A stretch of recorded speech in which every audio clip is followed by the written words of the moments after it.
Hate is one of the most misunderstood emotions.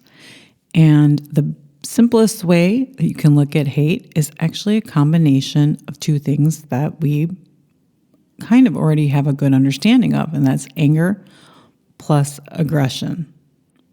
You're listening to the Barren Mind Podcast, episode 169. A podcast that breaks it down so you can break the cycle for good. Now, your host, Tara Rama, but you can call her T. I'm talking about hate because we don't talk about hate. We think that we do by seeing it, and then what do we automatically do? We don't want to hear it. We don't want that person to tell us about it. We turn it off if it's on our device. We don't want to look at hate.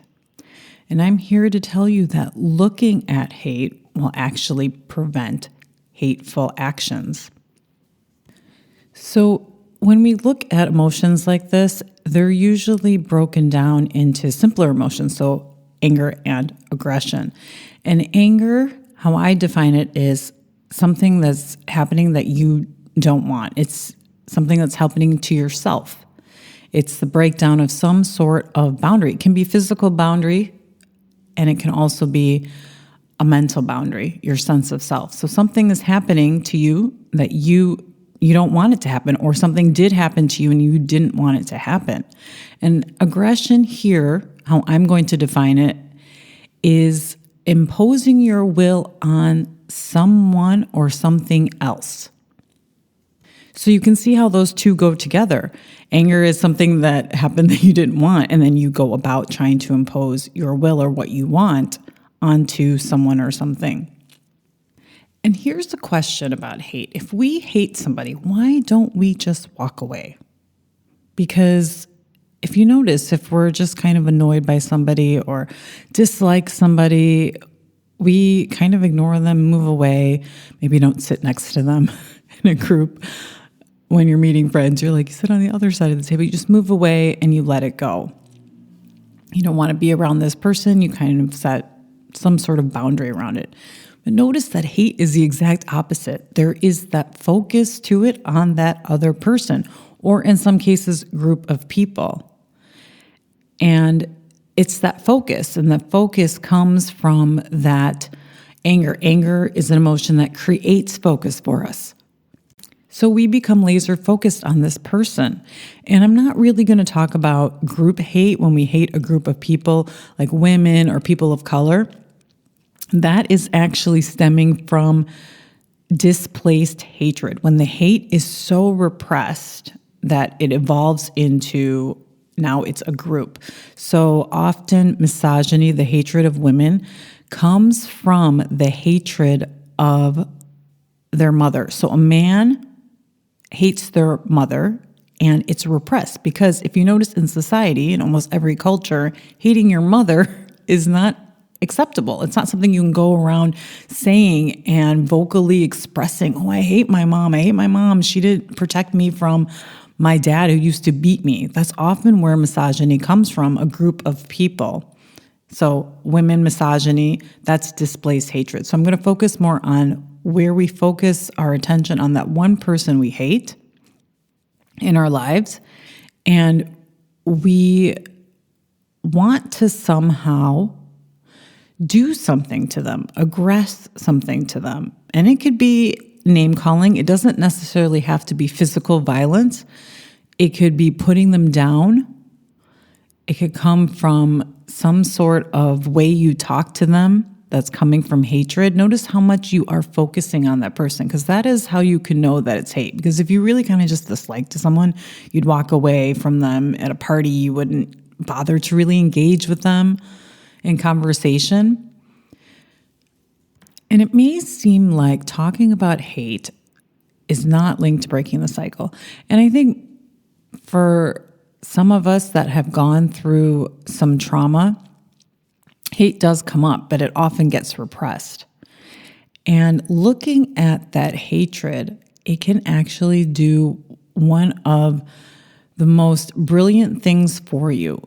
It'll help you see inside yourselves. Hate is one of those emotions that reveals your own mind to you. It reveals actually what you want in life. Because the reason why you're so focused and you're wanting to aggress on that person is essentially, and I'm simplifying this from readings that I've done, and also I've talked about this book, The Language of Emotions, Carla McLaren, she talks about hatred. I've taken some of this stuff, and when I've read stuff on, they call it the shadow part of the brain. And a lot of times we don't know it's there. It's our subconscious, and it can tell us what we really want in our lives. That's why it goes hand in hand with anger. And we're thinking that person, we need to impose something on them. And what really it is about is that they have something we want. And I'll give you an example.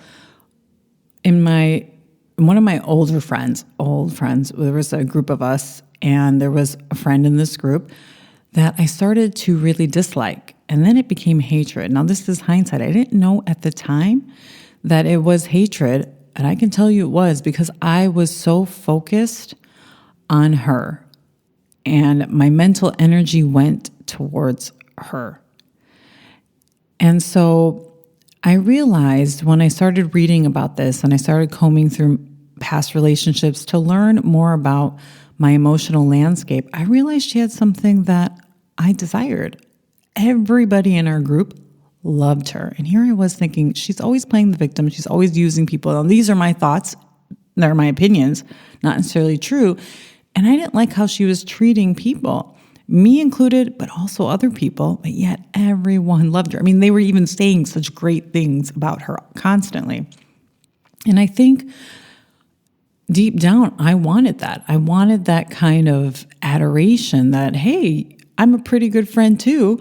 I'm pretty cool too. And so even understanding something as simple as this, that you're focusing on someone, you maybe have somewhat of aggression thoughts towards them, and it can be something mild, like schadenfreude, where you want something not so nice to happen to them. Their bike gets a flat tire or something.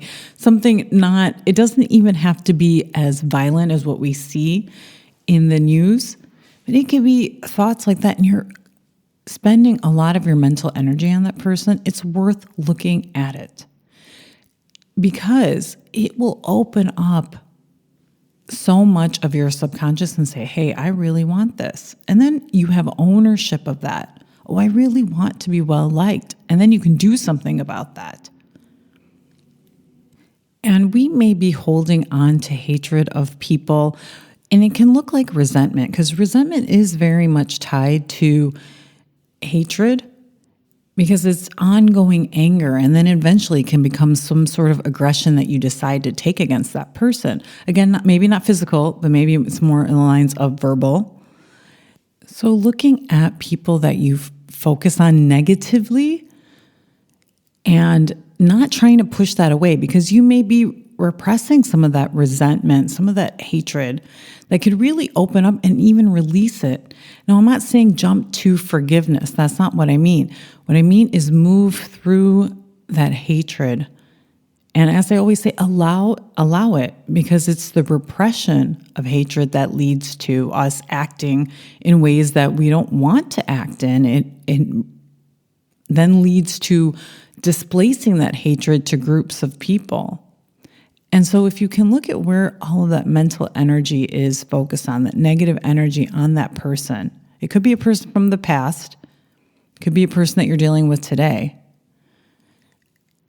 It could reveal something about you.